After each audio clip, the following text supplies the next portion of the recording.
So we have a few questions that we'd like to ask you, specifically for any 4th and 5th grade parents. Since we made the move to self-contained, we've seemed to settle in. We're halfway through the first quarter. What are your thoughts on that? Have you seen an improvement in communication, the rigor of work, the amount of homework? Is it acceptable? Our homework policy here, by the way, is the grade level times 10 minutes.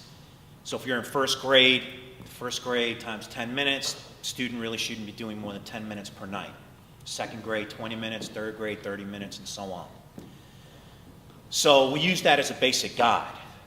Students have all of middle school and high school to be doing hours of homework in college each night. But in elementary school, we try to really limit the amount of homework sent home, and homework should just be a review of what's gone on in the classroom. It shouldn't be anything new. So, any feedback on 4th and 5th grade?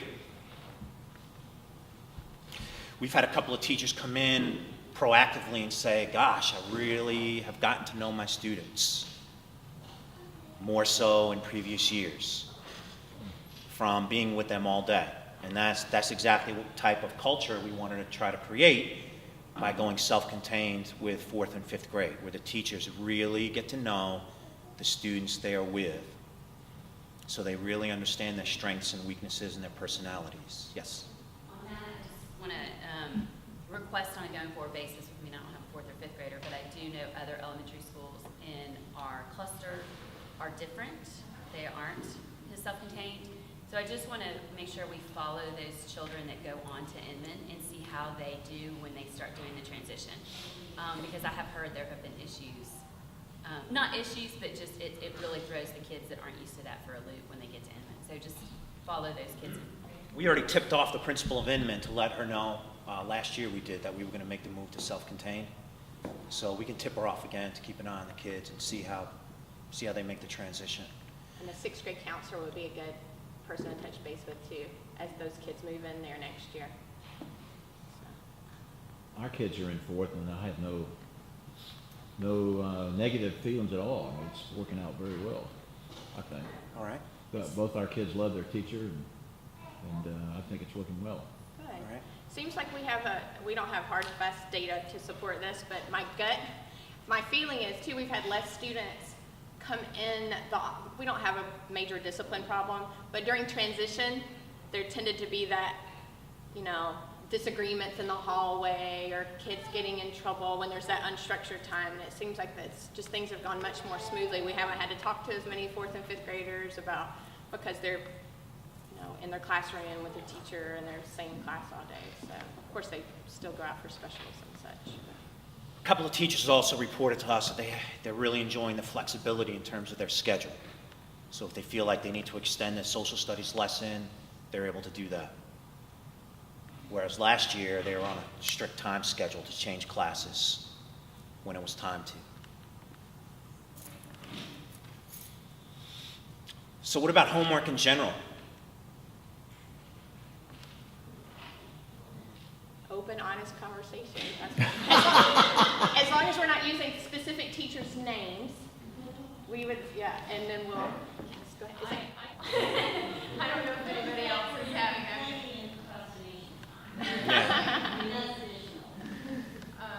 See, in the additional... We sit down at home to do homework with them, and we've got two at Maryland that it's definitely a 30-minute per night thing for both grade levels. It's 1st and 2nd grade in our house. And, when you do everything that's on the sheet, you put in the 15 minutes of reading time per kid. When you put in they got counted off for bad handwriting during the class, so they have to take their time with the handwriting. That extends it a good 10 minutes or more, for things like that. So if the objective is the grade level times 10 minutes, I think it's not balanced with what's actually expected for the result. The reading is above and beyond the 10 minutes per grade level, so we should have clarified that. However, at most grade levels, I don't think they give above 20 or 30, even at the upper grades. I don't think they say, you know, read 45 minutes tonight. But if so, and in any case, if you feel like things aren't working out quite the way they should with homework, we encourage you to email the teacher and just say, you know, can you give me some tips here? This is how long it's taking, you know, where are we maybe It's not more- matching I up, mean, and then. a lot of times I feel like they are very clear on the material, understand the material, can knock it out really fast if it weren't for the technical, yes, Gotcha. yeah, the technical side of making sure that it's right when you get it in there. So is it more for preparing them for how it works when they get to middle school, or is it more for helping them to understand the material? It's both, but more the Okay. latter. Okay, It's reinforcing what was taught in class. okay. No, I was thinking that's a great point, whether it's practicing the homework or learning material. Right, there's no connection between homework and student achievement. So the more homework you give, the higher student achievement. There's no connection there. So that's why we've really tried to de-emphasize the amount of homework that's been sent home. We spoke with a fourth grade teacher yesterday who used to send home 30 or 40 math problems. Wow. Yeah, I mean, it doesn't make any sense. I mean, but used to. So that was 2 years ago, and she finally came around to say, I don't need to do that. 5 or 10 would be sufficient. And then I'll come back. Well, mine's in third, and I know the third grade is a whole team, but I will say mine definitely spends over an hour on homework, which does not include reading every night. And I know she might, you know, maybe she could be slower than other kids, but I mean, there's no way she could get that done in 30 minutes, even if she was fast. I just think that's too long for a third grader. Yeah. Yeah, it's just too long. It's too long. Funny, was it last year, maybe in a staff meeting, Dr. Mitchell said to the whole staff, he's like, what if today when you left, I called you in an hour and said, and now I want, you know, once you get home, now I want you to do an hour and a half more of work at home. And they're like, it's like, it's the equivalent. You're tired. You've had a long day. You've put in a lot of work. Getting an hour, at least an hour. And sometimes an with hour the and a kids is half. pretty good. Yeah. Well, our fourth grade teachers must have gotten the message, so I feel like it's an easier time Good. than before. Maybe we had been through the first, So second, it sounds like we third. have some spots that we still need to work on. Aaron? Yeah, on the flip side, you may know, it's my understanding that 2 of the 5th grade teachers are assigning no homework whatsoever. Wow. So our daughter has none, any net. That's a policy. How do you feel about that? I'm still waiting to see, yeah. She's great in the afternoon, yeah, she loves it. And we're happy with that too, but it is a CRCT year, so I was curious about that choice, that's all. It might be interesting for them to, you know, because they have a little bit of each subject every day, which is a bit of an attention breaker. It might be a nice, I know nothing about the curriculum, so this is just a mother talking. If they could focus on one subject per day. Yes, ma'am. Just a little bit on the flip side, because I feel like there's people who have a hard time with homework, or, you know, not a hard time, but have issues, I guess, with, always are the ones I think who are more vocal. Understandably, there's an issue, but I think that I really like the fact that there is a little bit of homework, maybe if it's too much, but I like actually seeing my child do that work and seeing how they're doing, rather than just getting a paper home and not knowing the circumstances that were going on in the classroom and seeing like, okay, well, you got 9 out of 10, but why did you miss this one, or how did you get all of these, or, you know, just actually seeing it in practice. And it helps us reinforce those lessons too. So, just another side. Just to add to the no homework comment, Benton's one that's coming home with no homework, which I think is fabulous, because on the flip side, the learning that is going on in the classroom is engaging, it is interesting, it is meaningful. So I don't feel the need for him to have a worksheet in the afternoon. I'd rather him go out and play on his ripstick, play basketball, be with friends. So there's that, for me, there's a balance. He's more involved and more excited about this grade than, you know, and he's very excited. So on the flip side, I don't know for us personally. Yeah, I'm kind of, you know, my kids come from Montessori, we're new this year, so the whole concept of homework is really awkward. And I kind of piggyback on we get the same thing every week. It's the same spelling, words, math, spelling, words, math. And I guess for me, the whole idea from Montessori is you take the exciting stuff that they're learning in class and incorporate that into daily activities. So if it's the spelling words, how can you incorporate that into maybe a current event? So it's not just writing, he's sitting there writing the words, or it's how do you make that applicable to daily life for a third grader or daily life for somebody, so that it's not just, rote. And then one more flip side though, I'm gonna agree with you, like, part of the homework process, isn't it, that we're teaching them personal accountability, getting them ready for high school so that they have something that they have to be responsible for and get done, it's just minimal, but that way they're getting used to that idea, because if they just got dumped on them in a later year, it would be much harder. It's discipline, right? I mean, from our point of view, we have 40 minutes of complaining and whining, followed by 10 minutes of concentrated work, where I just kept saying, you'd be done by now if you just started. And I think that the process is good for her. I have one who does it with no problem, and the other who just writhes on the floor. But having to do that is probably the point for her, not the work itself. I think there's some great examples of different options. Like, so my first grader gets each day as a subject, which is fantastic. I love homework because I love to see what they're doing in the class, because it really rounds out my picture of what's going on. My kindergartner, they switched from worksheets to he gets a menu.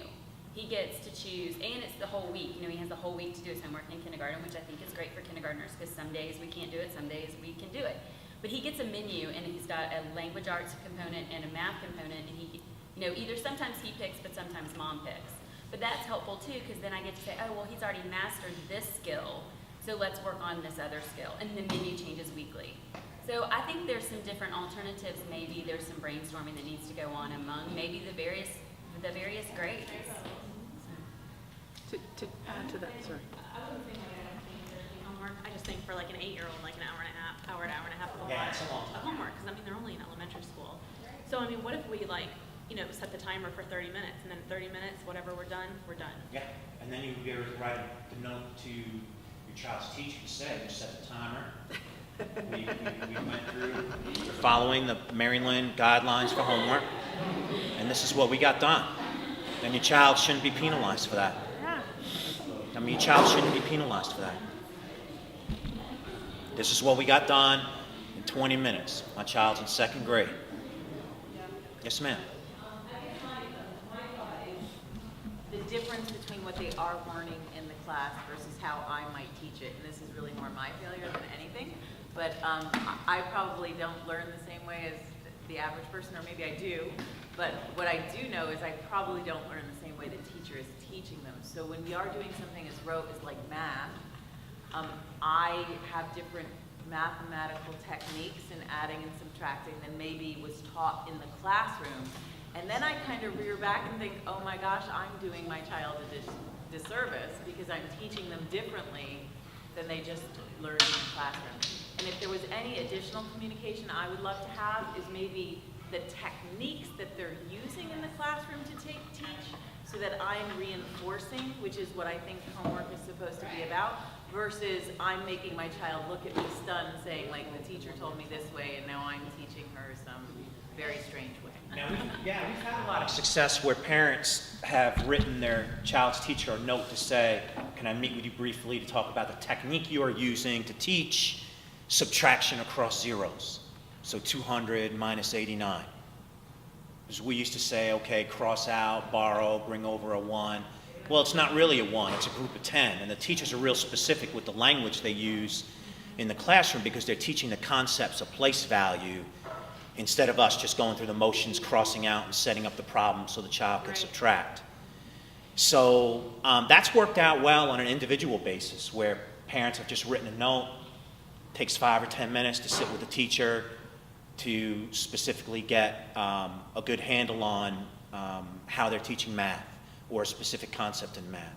Or the kindergarten through second grade, the smart reading program, where students are sound stretching words. What's that all about?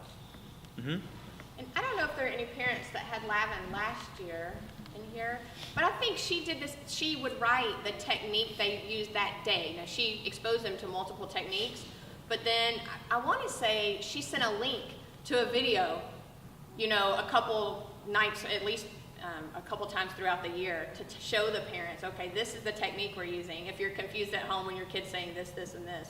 But it's a great tool, even if they could just, most of the techniques have a name attached to them, so that you could look it up. She takes a daily log. She posts on her blog every single day, pretty much. The technique here? Like what they're doing, pictures of what they're doing.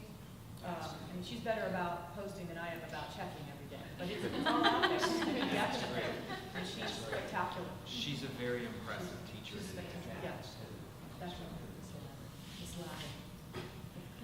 Can I get back on the math question? So when really, because I've done the breakdown of the time amount spent, and this is in first grade, on reading and social studies and science, which they kind of all lump together kind of under the reading umbrella. They cover those other topics as they're working on reading.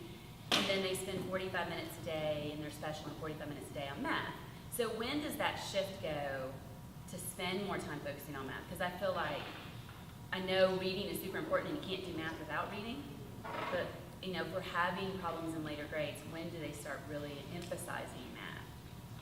Second grade bumps it up to an hour of instruction. Kindergarten and first is really teaching the foundation of numbers, concepts, the concept of maintaining value. So when you're subtracting, you're still starting with the original amount. It just doesn't disappear, So they work a lot on building those foundational skills. Thank goodness, because actually under GPS, it wasn't that way. They were going so wide and so very shallow that even when kids were 4th and 5th grade, they were multiplying but not really realizing what that was. 7 times 5 is 35. Well, what does that mean? 7 times 5 is 35, And so now we have taken the shift to really deep understanding, but second grade bumps up to 60 minutes, and then it's 60 minutes at least at every other grade level in elementary. So you'll start to see that shift next year, but as with anything, like you said, the reading is such a foundational